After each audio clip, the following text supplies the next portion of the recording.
Hey, what's up, comic fans? It's Mr. Q Comics, back with another stack of books. Today I've got some books I grabbed last week.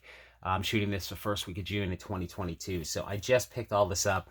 I hit up my local flea market and antique shops that I've been shopping at a lot, and I went into one of my local shops to pick up my FOC pre-order books and did some back issue diving while I was there. So before we dive into the pickups, if you're a fan of comic haul videos, please do me a favor, go down below, hit the like button, hit subscribe.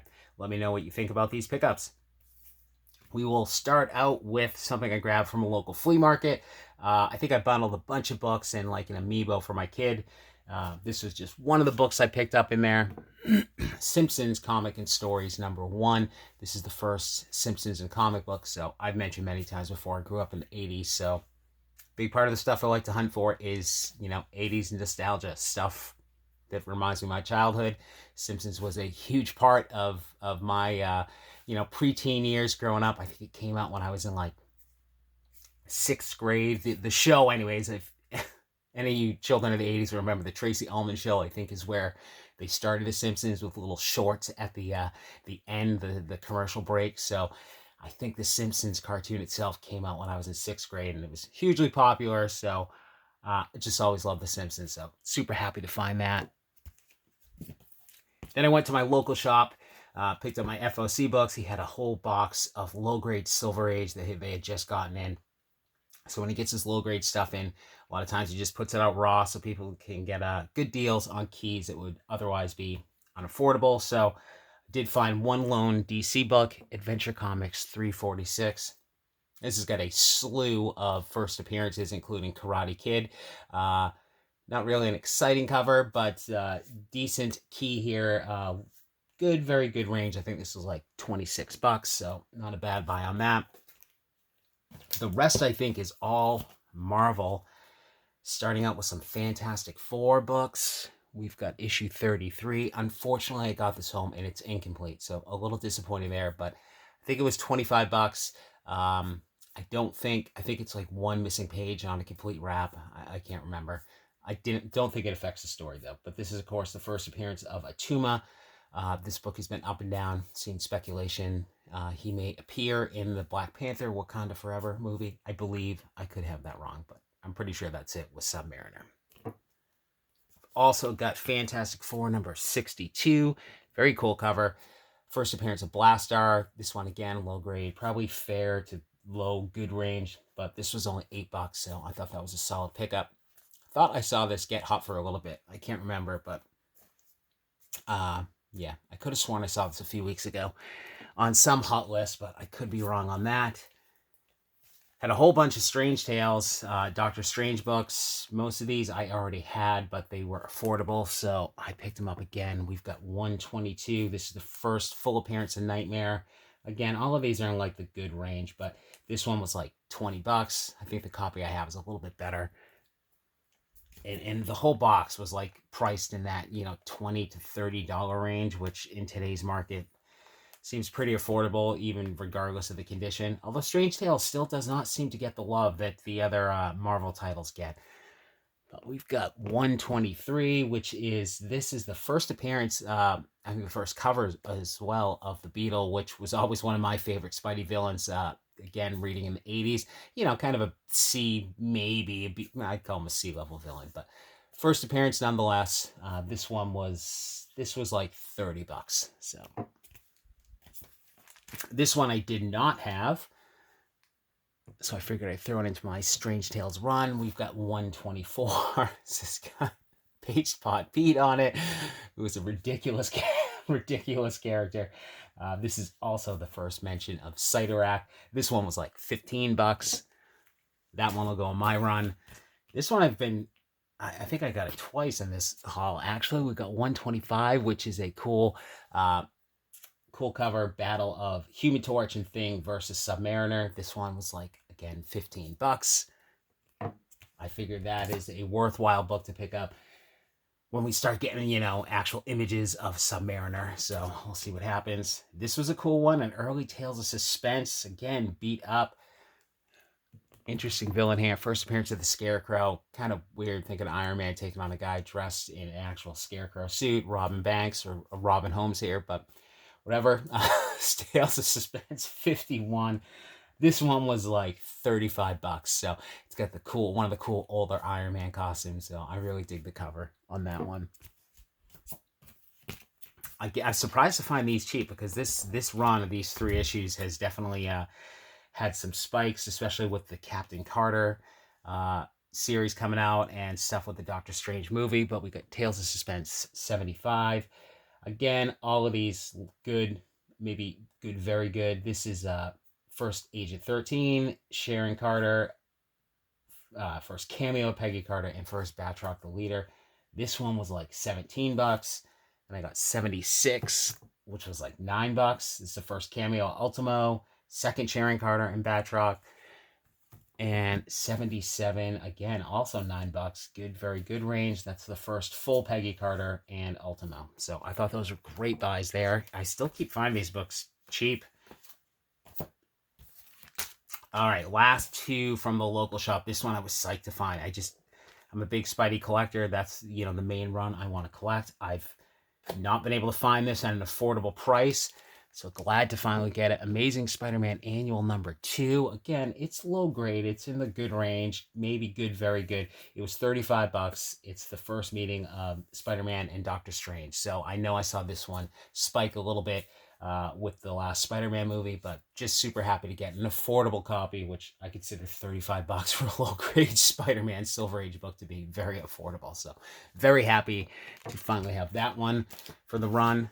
And lastly, this is shredded, but it is complete. It's got water damage. The spine is split, but cheap for what this book is. We got Fantastic Four Annual number 2. This is the origin of Doctor Doom, definitely in the fair range, but he had this at 30 bucks, which to me, even in that condition, is a steal. Most of the image is complete. Again, the water damage on the edges, but I think I got a return copy with the title cut off out of a dollar bin years ago that I just sold for like 150. I think I got for it on eBay. So 30 bucks seems like a steal on that. So I could not leave it there, even in that shape. So okay, on to the antique mall. I think this was all from the same antique mall. A couple of different vendors.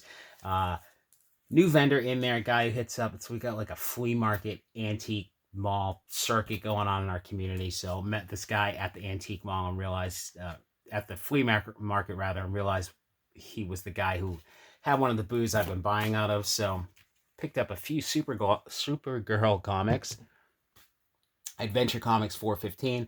Nothing special here. I thought it was a Neil Adams cover, but it is not. It's Bob Oxner.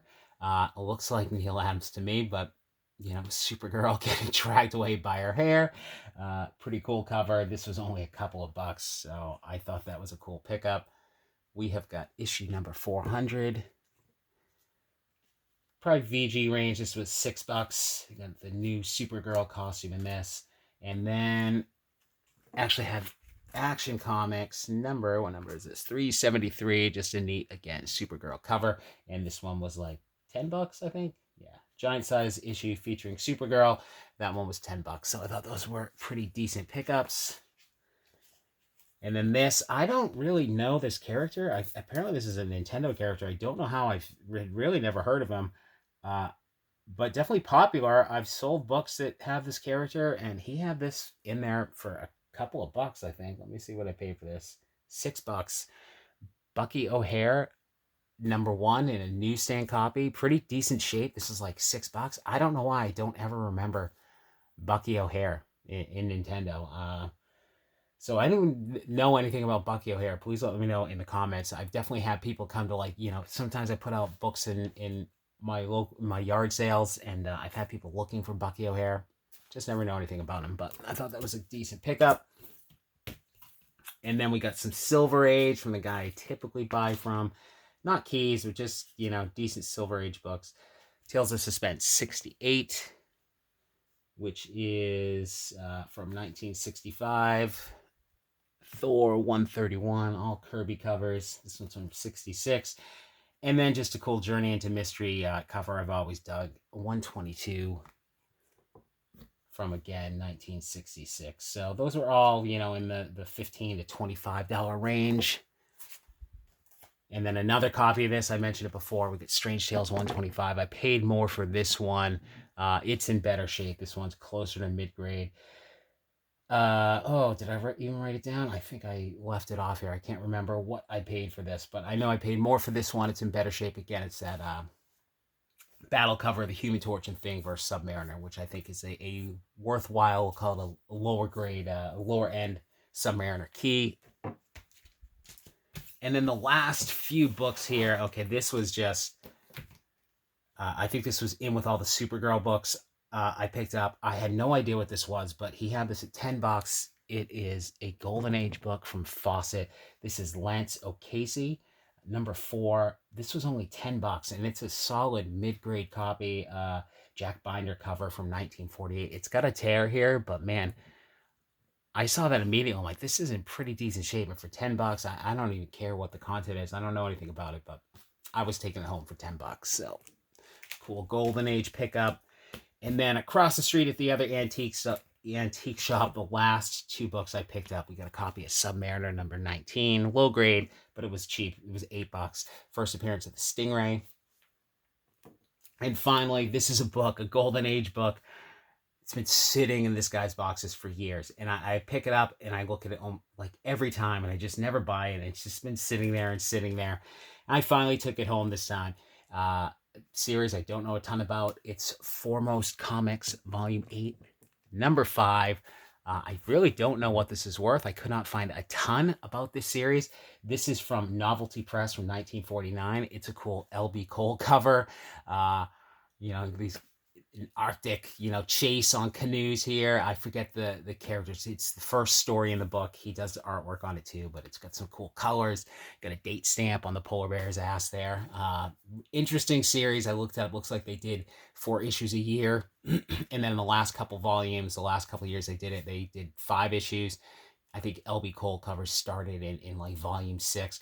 There's a great cover. I think issue 2 of this volume here, where it's like a Hawaiian adventure theme, and it's it's a girl getting chased. They're on surfboards, and there's a native with a spear chasing this girl on surfboards.